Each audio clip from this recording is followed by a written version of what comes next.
Për herë të parë në histori, Kupa e Botës 2026 do të zhvillohet me 48 skuadra.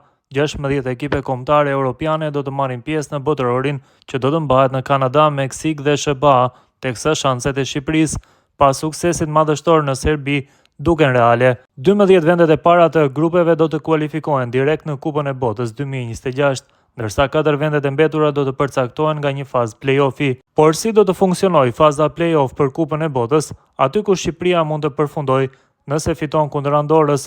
12 vendet e dyta nga grupet e kualifikueseve marrin pjesë në play-off së bashku me 4 ekipe nga UEFA Nations League 2024-2025, që në bazë të paraqitjeve në grup do të ketë edhe një klasifikim të përgjithshëm të gjithë ligave. Pra në total, vendet e dyta dhe 4 ekipet nga Liga e Kombeve do të formojnë 8 çifte, nga ku do të dalin edhe 4 skuadra që do shkojnë në botëror përveç 12 vendeve të para. Pra Shqipëria, në qoftë se e mbyll grupin në vendin e dytë, do të përballet me 2 kundërshtar që përcaktohen me short në fazën play-off për të siguruar një bilet drejt botërorit për të mbajtur gjallë ëndrrën amerikane. Tashmë situata në grupin K është si më poshtë. Shqipëria ka ende 2 ndeshje për të luajtur në nëntor, më 13 nëntor ndaj Andorrës në transfert dhe në 16 nëntor ndaj Anglisë në Air Albania.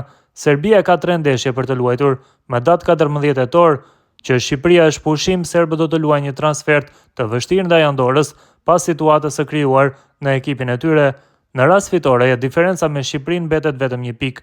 Në nëntor, Serbia luan në transfert ndaj Anglisë në 13 nëntor dhe në fushën e vet ndaj Letonisë në 16 nëntor.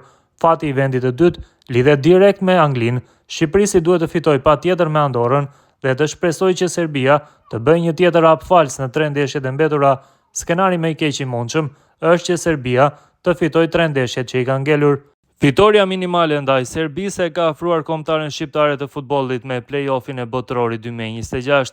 Kuqezinjt mbajnë vendin e dytë në grupin K me 11 pikë, 4 më shumë se Serbia e vendit të tretë, e cila ka një ndeshje më shumë se kuqezinjt. Një fitore ndaj Andorrës në nëntor thuajse do të siguronte pjesëmarrje në fazën play-off për botërorin, megjithëse një kualifikim në fazën finale duket i vështirë. Ndarja e vazove do të bëhet në muajin nëntor sipas pikëve dhe renditjes së FIFA-s.